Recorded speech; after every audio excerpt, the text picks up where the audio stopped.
Hello, guys. So, today I will talk to you about bad critics. I've had my fair share of critiques about my work. Usually, they have been positive, actually. And when people criticized some of my stories, they've always been very kind in the sense that they didn't find particular flaws in the stories, and when they found them they were very kind. So I didn't have the problem of people like coming after me because my story was controversial or lacked sensitivity or didn't have coherent characters or things like this. And my stories, especially my old ones, are full of problems, like all older stories are, in the sense that you look back at them and you kind of cringe internally because you could do what you did years before so much better now. But at the same time, I don't have peculiar regrets about my stories, only about one, but this is a story for another day. And it's not related to the story having bad content and stuff like this, not at all. It actually helped me grow as a writer, that story, but because I got out of my comfort zone. But it was something that I didn't really want to write. I was kind of pressured into it by a series of circumstances. I will talk to you about this another time. So, we come to the main topic, bad critics. With bad critics, I mean those people that kind of pick your work apart while completely missing the point. That is to say, they apply their own biases to your work. For example, I have an experience like this. There is a quote according to which you own your bad experiences and you're free to talk about them. And if people wanted you to talk kindly about them, they should have behaved better. And that is true. For a long time, I've been kind of afraid to talk about this. Not in the sense I'm not scared, It's just that I didn't want to expose people, and I'm not going to anyway. I'm just going to talk to you about what happened. Not about, I always talk about the sin, not about the sinner. And that's how things should be. And you don't know this person, you will never know this person. Yeah, it's not an online personality anyway, it's a person I used to know. So basically, I asked this person if they wanted to read one of my stories. Like, I think I told them I published stories on Wattpad. Unfortunately, they are in Italian. I never wrote fanfiction, they were always originals. They are still there. I advise you to please not read them. But at the same time, if you really want to and you speak Italian, go for it. You can also find some of my first fanfictions on AO3. I almost never write fanfiction. I wrote some fanfiction for Undertale, and that's it. Because I had a whole story going and I was really involved with the characters a few years ago. Because after, I had a phase where I kind of hated my own writings. Writing fanfiction helped me to kind of get out of my writer's block and to try new things. Kind of, I was in a rut also, characters wise. I kind of relied on the same characters and things like this. I think fanfiction and also fan art can really help you get out of your comfort zone. Yeah, this person read, I think, the first chapter of two of my stories.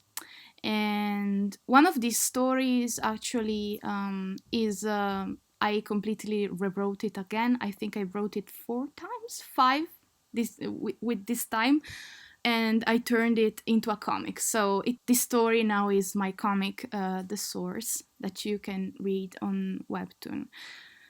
But anyways, so this person read the first chapter of this story, the old version of the source, and also of um, cute little fantasy that I wrote when I was maybe 18.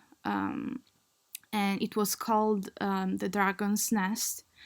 And it talked about kind of species that I came up with called Athi. It was their name. And basically, they were kind of like cute, tiny hobbitses, you know.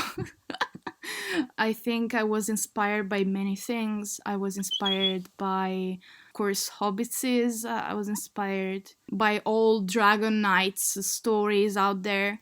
And also, I think, by Doctor Who in part.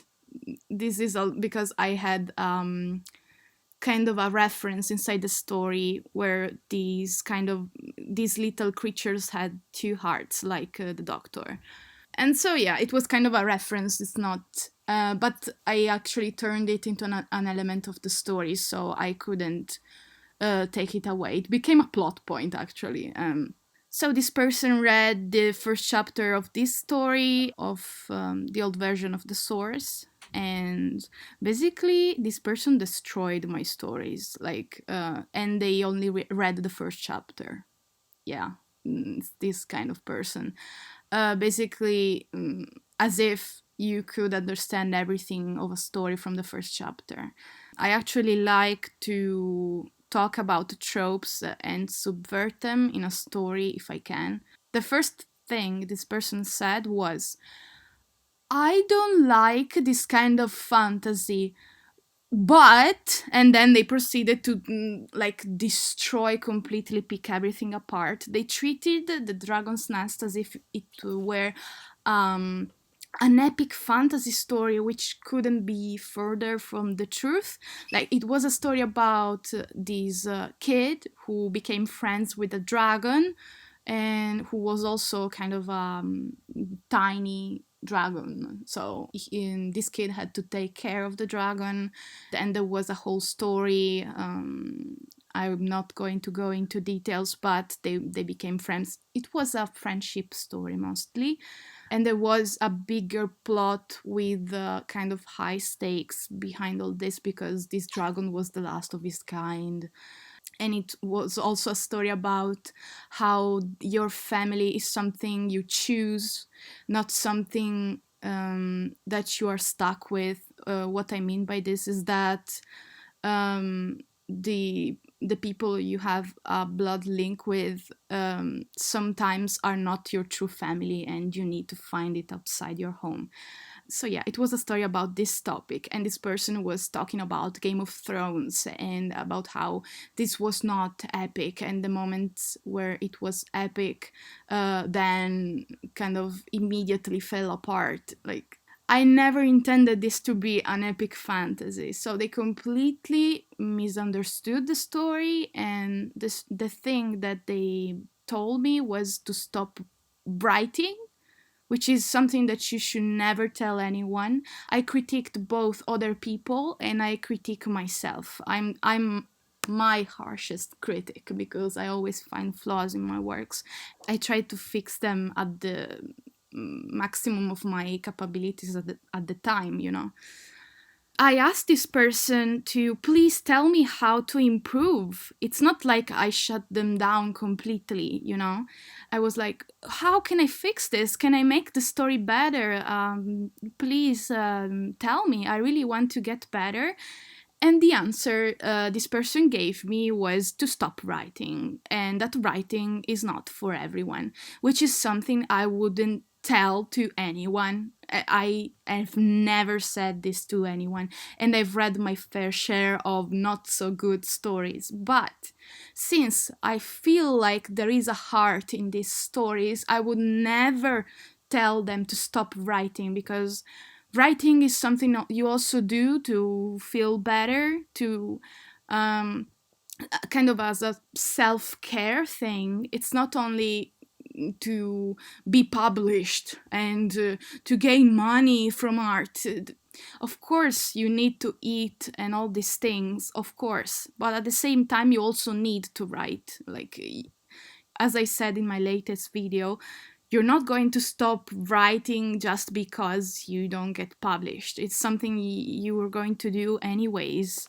Maybe even 5 minutes a day or 5 minutes a week, but still, there's going to be a part of you that will want to write anyway. I don't really understand this necessity to destroy young people at when they're first trying to write or first trying to draw. Like, it's their first times. You cannot go to a teenager and tell them, oh, well, your work sucks. You should totally stop writing. You should totally stop drawing. This is why also I don't like those cringe compilation videos. I think many people said cringe culture is dead, and I couldn't agree more. I don't know. Let's just stop like destroying each other or feeling powerful by destroying the works of younger people, please. Or of people that are young writers in the sense that they have just started to write, no matter their age, like they may be 50, 60. It's okay to not be as good as someone who has written for 10 years. It's normal to not be as good. I think this person felt somehow superior to me because I was still in high school back then, whereas they had a degree in literature. Dude, I also have a degree in literature now, in languages and literatures actually, and I'm closing in to my master's.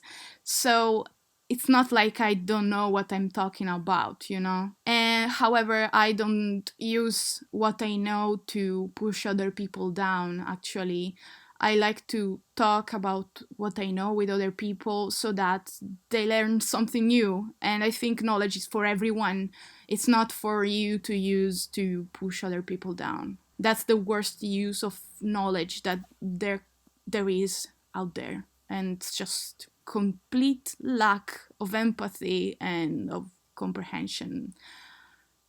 So yeah, basically, when it comes to critiques, there are good critiques out there, even if they are harsh, they are useful. However, when someone asks me to critique their work, and I'm not going to critique anyone's work now, I don't want to, honestly. Yeah. But when I used to critique other people's work, one, usually they asked me to, and two, if I knew they weren't able to take it, if I knew they weren't able to take everything I had to say, in the sense that there was no point in telling them certain things because they weren't going to understand them yet. I was going to give them like more general critiques, and then when they got better, I was going to be more specific and tell them about things that they now were able to fix in their work. There is no point to tell someone to fix something they are not able to fix yet, because it's just going to discourage them, to make them feel like they have this wall in front of them that's impossible to climb, and maybe they will stop writing because they feel like it's too much. Receiving critique is another thing. Maybe I will talk about it another time. All critiques might hurt. However, I now know how to take them. It's just something that you get used to, and a part of you is still going to be to feel not so good immediately after, but you need to use these feelings instead of letting them tear you down. You need to say, okay, this element of my story is not so good. The next time I'm going to make it even better because I will keep this in mind. To me, bad critics are those people who pick you apart without a reason. They miss the point. They also pick apart people that never asked for critique sometimes, or are not ready for critique. And then they say, oh, you're so sensitive, oh, you should be able to take this, of course, but it's also right. Sometimes you don't need to be so sensitive, but at the same time, creatives are very attached to their works, and it's kind of exposing your soul to someone, and then this person saying, "Oh, this sucks." I mean, it's going to be harsh, and if you are harsh yourself, you cannot expect the best reaction sometimes. If you say things with a kinder tone, it's also a lot more likely that people will listen to you. This is my talk about critics. I hope I made my point. It's not that critics are not necessary, au contraire, they are very necessary. And the problem is that it's very hard to find a good critic because people have their biases, they misunderstand things, they may be too harsh, or they don't have the same ideas about art as you do. An important thing to remember is that there is no correct way to do art. There's no correct way. No one has the truth in their pocket. No one. The people who tell you they have it all figured out, don't listen to them because no one has it all figured out. No one. Of course, people with more experience should be listened to. But I don't know, at the same time, if they are jerks, tell them to mind their business. It's not, you don't have to listen to them. You can say, of course, thank you for the critique, bye, I'm not going to follow it because this is not the point of my story. So you're always going to find people who don't like your story for what it is and for the message you wanted to say. You're not going to be liked by everyone. And the same is true for your work. Not everyone is going to like them, and that's okay. And you should listen to those people who want you to get better, not those people who want you to stop, to not write anymore, to not draw anymore. You keep going, you keep writing, you keep drawing, you keep doing your thing, and hack them. So, yeah. Bye.